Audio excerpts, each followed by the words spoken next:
客家開六70年，1日3餐伴菜湯，日日後面六尺倉，地主家父探命理，地主創樂做自己。記得老輩有上講，木匠師傅莫名創，風水先生莫無創，利他精神該精髓。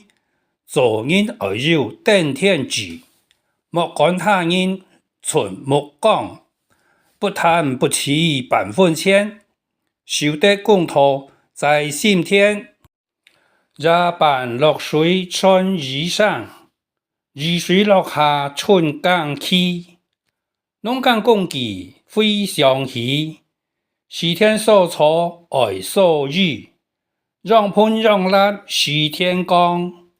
牛來鹿出老盼望，割沃天荒摘沃乾，沃乾沃湯沃乾袋，沃湯曬谷風谷基，童言記憶有樂昌。牛欄水牛該壓我兒啼惡為傳音，本季傳到青銅兒。